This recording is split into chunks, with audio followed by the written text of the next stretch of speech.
I am Anil Kumar. Welcome to my YouTube channel and the website Global Math Institute. In this video, we'll discuss a test paper from vectors, equation of lines and planes. Here we have 4 questions. Have a good look at these questions. It's a variety of questions which will give you practice on 4 important topics. The very first question here is to write the parametric equations of a line perpendicular to 3x plus 6y plus 7 equals to 0 with the same x-intercepts as xy equals to 2 comma 6 plus t minus 8 3. Question number 2. Find the acute and obtuse angle formed by the x-axis and the line r equals to minus 1 minus 2 plus s times 3 minus 4. Question number 3 here is find the values of k such that the following set of planes are perpendicular. Plane 1, pi 1, is x plus ky plus 4k 5kz minus 10 equals to 0. I missed that. Let me write down equals to 0. And the other one is 4x plus ky plus z plus 5 equals to 0. Question number 4. Determine if the lines are coincident, parallel, or neither. So two lines given to us are 6x plus 2y equals to 5 and xy equals to 4 minus 7 plus s 1 minus 3. You will actually pause the video, answer these questions, and then look into my suggestions. Now here are solutions. Question number 1.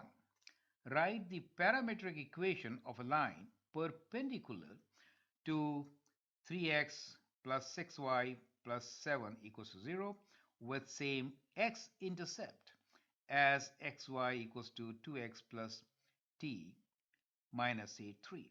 So perpendicular to this line, that means we need to find the normal of the line, correct? So let's begin with the equation given to us, which is 3x plus 6y plus 7 equals to 0. The normal for this is the coefficients of x and y, which are 3 and 6. Now, it's always a good idea to write the vector, normal vector, in simplified form. So 3 and x we can divide by 3 and we can write this as 1, 2, right? So that becomes the normal. So we got the direction vector. So the direction which is perpendicular will be 1, 2, correct? So that is going to be perpendicular, right? So we have perpendicular to normal. So this is perpendicular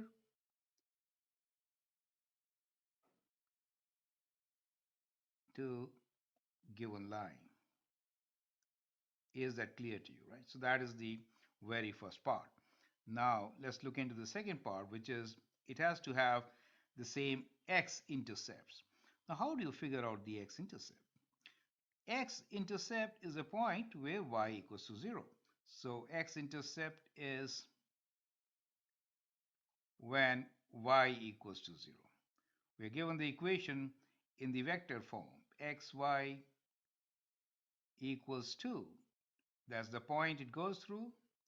Parameter t and the direction minus 8, 3. We need to find the parametric equation. Let's actually write down this in the parametric equation itself. So I could write this as x equals to 2 minus 8t and y equals to 6 plus 3t. Now since y equals to 0, we can substitute 0 here and find the value of t, right? So that gives you the value of t as, we'll write t here, t as equal to 6 divided by minus 3 or minus 2. Is that clear to you? Perfect. So once you find this value of t, you know the points. So the t is minus 2. So we can substitute minus 2 here and get the x value. So the x value will be equal to the x-intercept itself, 2 minus 8 times minus 2, which means 2 plus 16 or 18. So the point which is the x-intercept is what?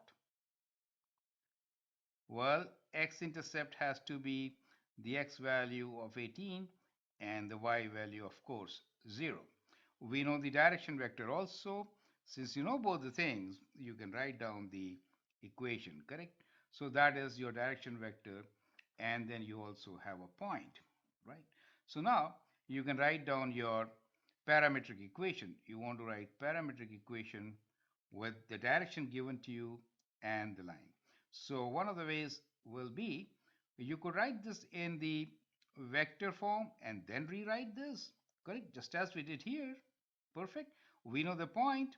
So basically, we can write down this as x equals to the x value, which is 18. And how is it changing? It is changing 1, 2, right? So plus t. You can say s. S could be the parameter here. And as far as y value is concerned, it begins with 0 and it changes 2 times, which is 2s. So here s belongs to real numbers, and that becomes the parametric equation for the given line. So we get our answer. So this is the parametric equation which is perpendicular to the given line, and it has the same x-intercept as the other line. Is that clear to you? Okay, so with that, let's move on to the second question, which is find the acute and obtuse angle formed by x-axis and the line. So finding angle means you have to use the dot product, correct? So that helps you to find the angle, so you have to use the dot product. Okay, what are the two directions? So let's think about it. We are saying find the acute and the obtuse angle formed by the x-axis. That means let's go to the coordinate plane itself, and that is the x-axis. And the line. Now let's also understand how to sketch a line. So it is -1, -2, and that is the direction 3, -4. So I'll locate the point -1, -2, which is, let's say, -1, and then that becomes -2. And the direction is 3, -4. So it changes 1, 2, 3, and goes further down, right? So like this. So the line could be something like this. Is that clear to you, right? So that becomes the line. And we are now interested in finding the angles. So the angles which it makes with, these are the angles, right? So these are the angles which it makes with the x-axis. Is that clear to you? So that is your x-axis. Okay. And this is y-axis, that is the origin, O. Okay. How will you find it? Well, let's look into the direction of x-axis also. The direction is 1, 0. You can take a point 1, 0 here. So if I take a point 1, 0, that becomes the direction for the x-axis. And we already know the direction of the line. So we have two vectors here. One is the vector I itself, which is 1, 0. And the other vector is given to us as this particular direction of the line.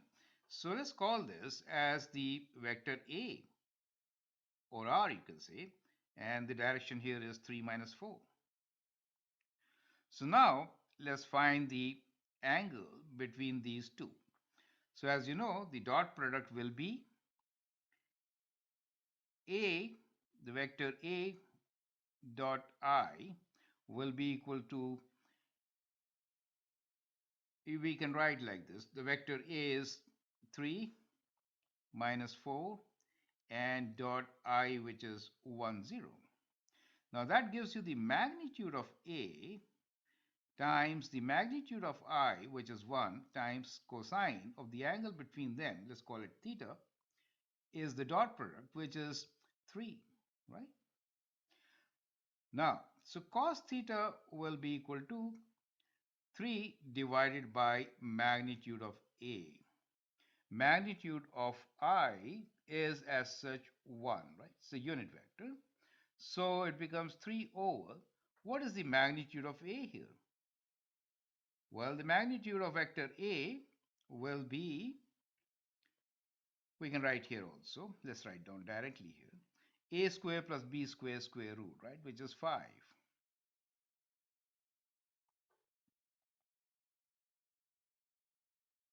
Is that clear to you? Right? Which is 5. Okay. So that becomes the magnitude, and theta, of course, will be cos inverse of 3 over 5. So let me take a calculator to calculate this out. So we want the value cos inverse of 3 divided by 5, which gives us 53.13.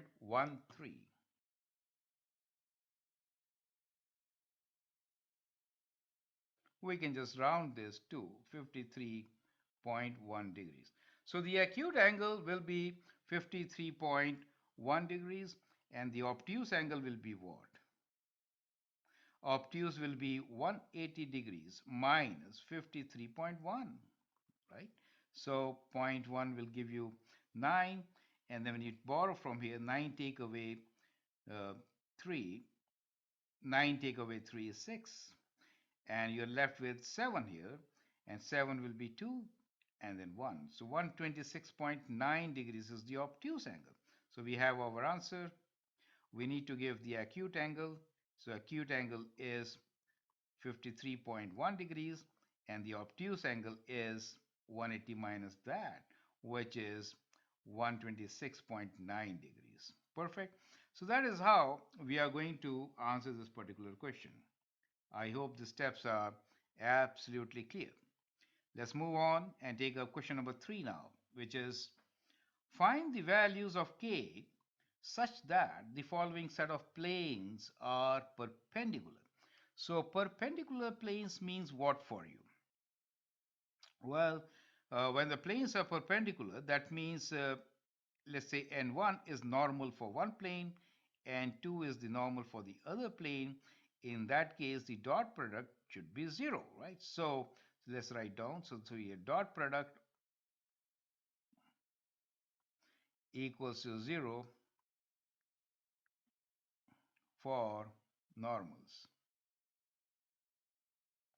Is that clear to you? Now we can find out the normals. Let's rewrite the equation. So plane 1 is given to us as x plus ky plus 5kz minus 10 equals to 0. So there the normal is what? Coefficients, right? So the coefficients is 1, k and 5k.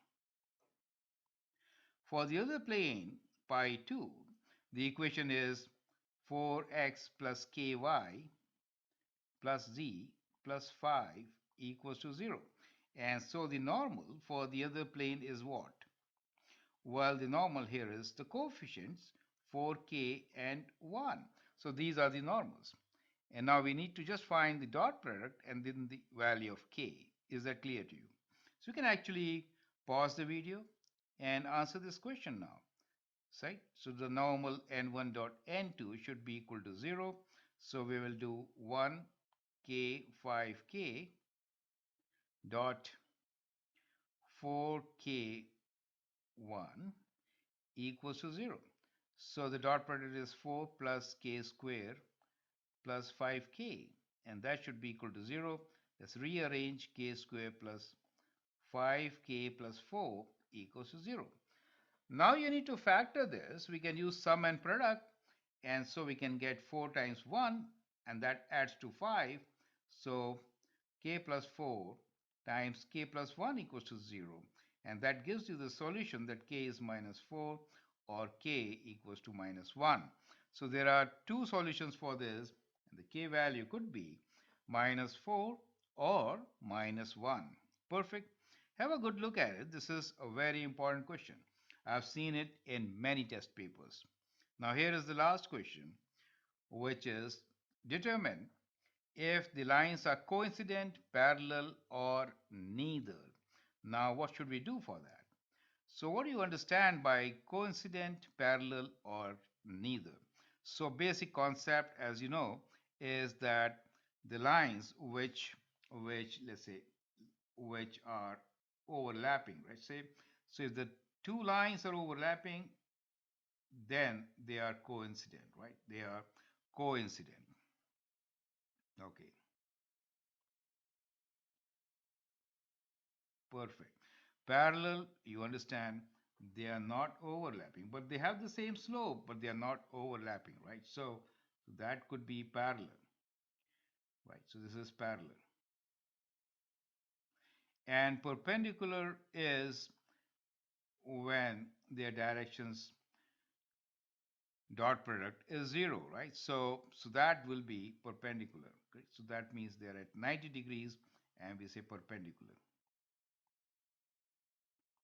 In vectors, the dot product helps to figure this out, right? So dot product between the directions. Now, what directions can you get? Here it says determine if the lines are coincident. So we are given one equation in the form 6x plus 2y equals to 5. And for this line, the normal is, without doing any calculation, 6, 2, right? Which could be written as 3, 1. So that becomes the normal for this.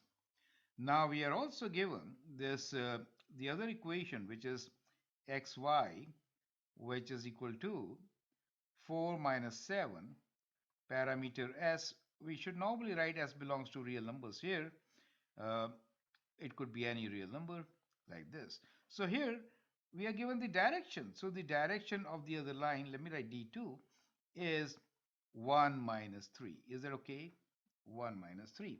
So what you notice here, that the dot product, now this is normal, right? This is normal and that is the direction.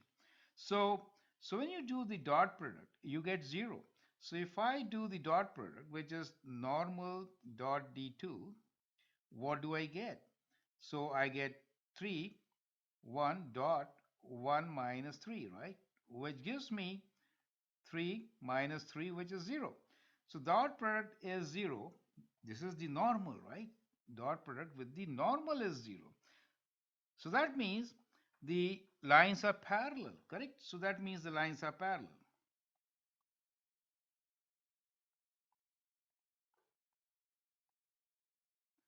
Does it make sense to you? A bit tricky. You could have found the dot product, I mean the normal for the other one. Let me rewrite normal for the second equation. The normal for the second one will be what? You just swap them and change one of the signs. So what you notice here, that both normals have the same direction. So they are parallel. Does it make sense? So either way you could do it. So you could also find the normal from here. In R2, it is switching and then changing a sign. Is that clear to you? Perfect. Now, it could be one of these two now. They are parallel. How do we figure out whether they are coincident or not? Well, on the line, we know one thing, that there is a point 4 minus 7. So if I substitute this point in the equation of the line, then we'll figure out whether it lies on the line or not. So the idea here is to check if the point, which is 4 minus 7, lies on the other line or not. Do you understand this concept? So there are two things. First, we check the directions. We found that they are parallel. Now we need to isolate one of these two conditions. So when I substitute this, what do I get? 6 times 4 plus 2 times minus 7. And that gives me 24 minus 14, which is 10. But it is not 5, which is not equal to 5. And therefore, the point does not lie